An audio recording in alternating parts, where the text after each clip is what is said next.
Assalamualaikum warahmatullahi wabarakatuh.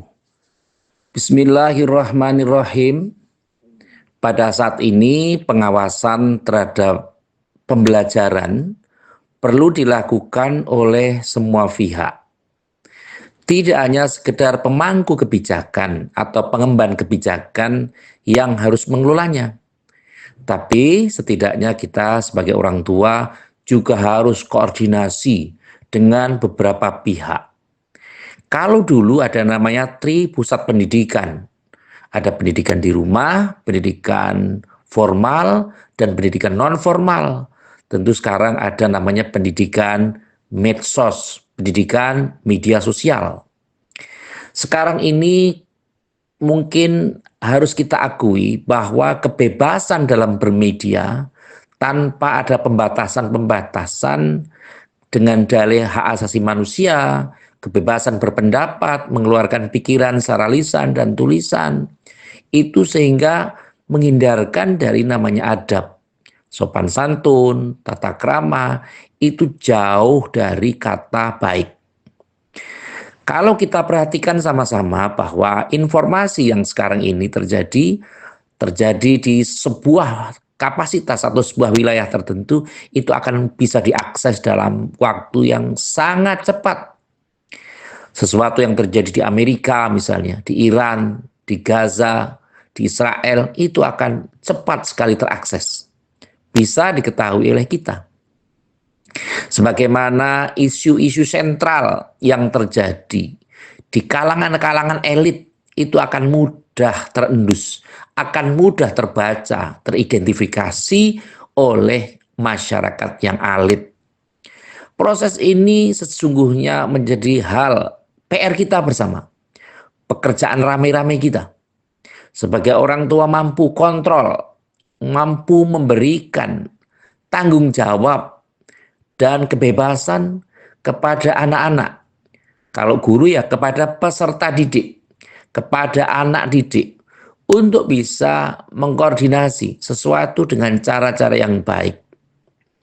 Jangan hanya karena alasan kebebasan mereka menghilangkan sopan santun. Anak-anak diberikan kesempatan untuk kritik sosial, yang kritik itu jauh dari kata sopan santun, yang jauh dari kata tata krama, yang jauh dari kata memberikan penghormatan. Tentu ini harus melibatkan beberapa pihak. Masyarakat harus bersinergi dengan pemerintah.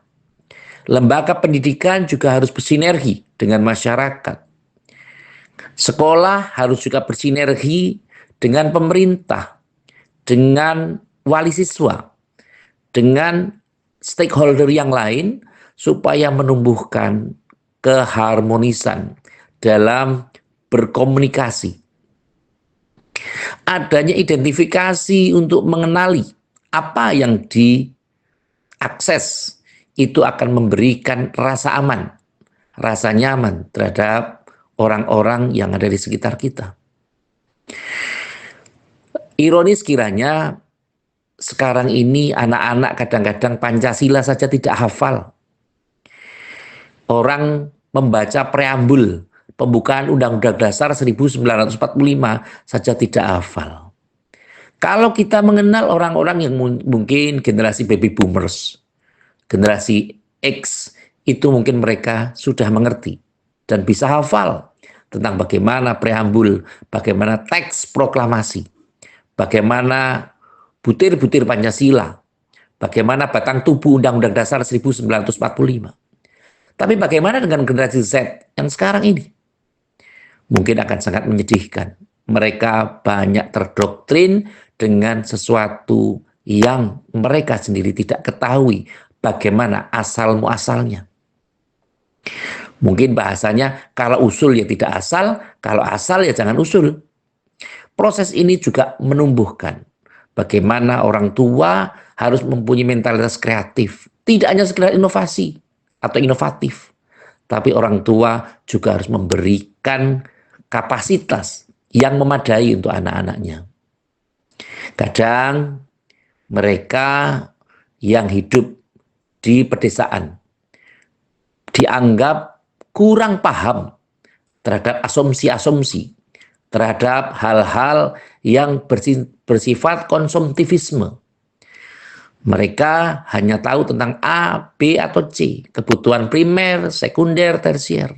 Tapi mereka dianggap tidak memahami apa yang dimaksud dengan kebutuhan primer itu. Atau apa yang dimaksudkan dengan kebutuhan sekunder atau tersier. Apalagi kuarterner. Ini merupakan satu kondisi yang harus kita taati sama-sama. Menyedihkan kiranya ketika ada anak-anak yang dalam tanda kutip mengkritik pejabat pemerintah, pejabat negara dengan bahasa lagu, dengan bahasa nyanyian yang tanpa sensor, yang tentu ini menjadi ya konsumsi media. Mungkin akan meningkatkan rating penyiaran, akan meningkatkan follower, atau hal-hal lain. Tapi sesungguhnya secara adab jauh dari kata tata krama atau sopan santun. Inilah kewajiban kita mengapa orang tua harus mengaji. Orang tua harus benar-benar belajar. Belajar hidup dengan tata caranya sendiri. Memakai pakaiannya sendiri. Dan tidak memakai pakaian orang lain. Belajar sesuai dengan kapasitas masing-masing. Tidak memaksakan diri. Kita beragama tentu juga harus dengan menggunakan tataran kita, kemampuan masing-masing. Kita tidak boleh mengkondisikan sesuatu sesuai dengan kapasitas orang lain. Mungkin kita tidak mampu atau tidak bisa melaksanakannya. Wattaqullah mastata'tum. Bertakwa kepada Allah itu semampunya. Artinya semampu kita. Tapi bukan berarti semaunya sendiri. Harus dengan pembelajaran yang jelas, akurat, tepat. Inilah yang menjadi bekal untuk pembelajaran anak-anak kita atau generasi-generasi sesudah kita. Kalau sekarang ini kita ditunjukkan berbagai aspek di mana informasi dari anak-anak kita bukan berasal dari gurunya, tapi berasal dari gadgetnya, dari media. Kadang media itu ada yang media bertanggung jawab, ada yang tidak bertanggung jawab. Tergantung pada apa yang mereka akses. Tentu saja kita harus bekali anak kita dengan ilmu yang manfaat. Ilmu yang bisa mengkondisikan ke arah yang lebih baik. Jangan sekedar hanya bangga terhadap sesuatu yang mereka sendiri tidak mengerti sebenarnya. Kadang orang tua bangga kalau mereka gaptek tapi anaknya pinter. Justru dengan posisi seperti ini, anak kita akan merasa kemeratu-ratu. Akan merasa menjadi raja, tetapi sementara orang tua akan menjadi budaknya. Anak berjiwa konsumtif, maka orang tua yang harus produktif. Tapi yang seperti ini harus dibalik. Bagaimana orang tua bisa engar susung tulodo, engmat dia bangun karso, tutpuri andayani. Ini proses yang harus dilakukan. Dan sekarang ini anak-anak harus mendapat perhatian yang jelas. Tidak hanya selebih, tetapi jelas. Anak tidak hanya sekedar menuntut untuk difasilitasi, tetapi anak perlu mendapatkan contoh-contoh konkret bagaimana kita memberikan sesuatu atau menjadi sesuatu. Nasionalisme yang religius perlu dilakukan. Karena Indonesia ini adalah negara Pancasila. Bagaimana kiai-kiai kita mengajarkan tentang bagaimana filosofi yang tidak meninggalkan Pancasila. Banyak ulama, banyak kiai yang sesungguhnya memahami bagaimana Bhinneka Tunggal Ika. Bagaimana kita berbeda-beda tetapi satu juga. Mereka, anak-anak kita, tidak boleh vandalisme. Tidak boleh mencoret-coret tembok dengan kalimat-kalimat yang tidak semestinya. Anak harus diajari sopan santun, harus diajari tata krama, dan harus diajari dengan bagaimana bermedia dengan baik. Anak akan bisa mengerti ketika orang tuanya juga mengajari, melatih diri, mengekang diri untuk tidak mengakses hal-hal yang tidak bermanfaat. Karena harus kita berlindung pada Allah Subhanahu wa taala dari ilmu-ilmu yang tidak bermanfaat.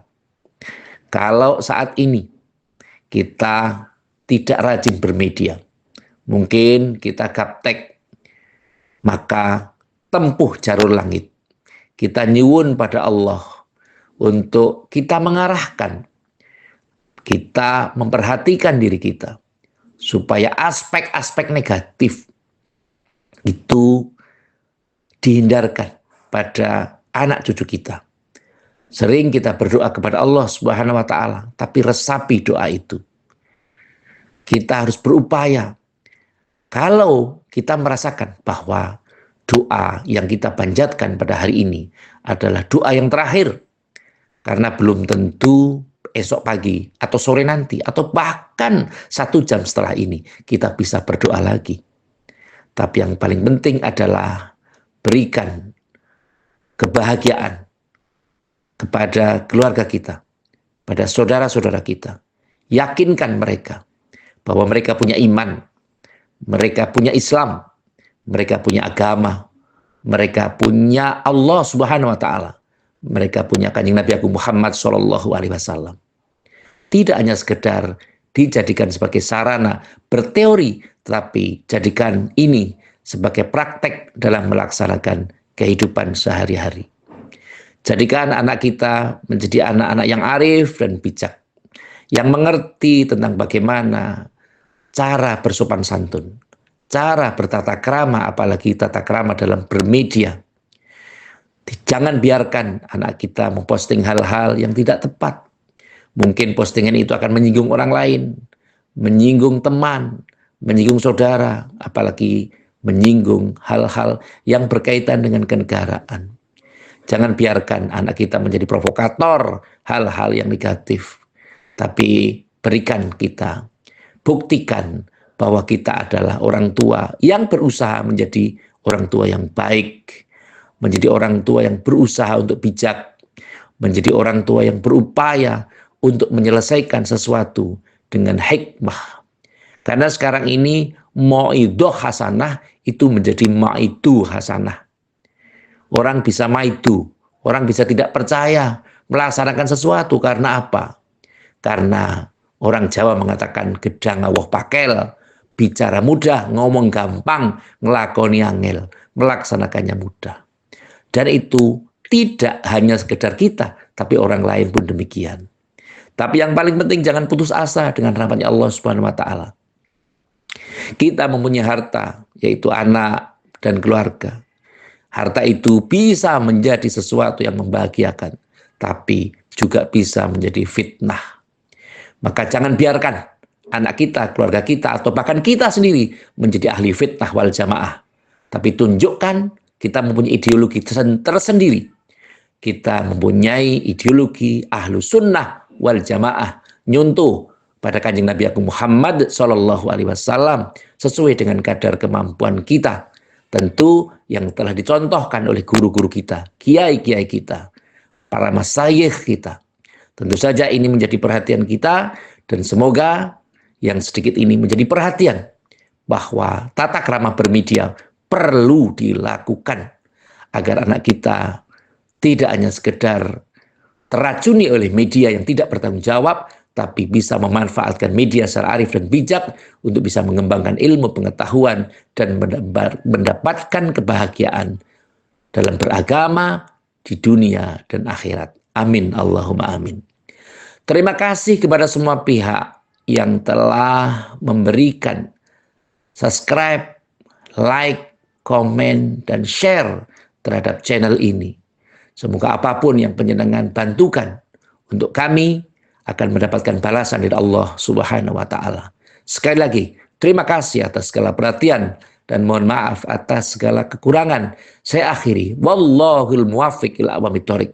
Wassalamualaikum warahmatullahi wabarakatuh.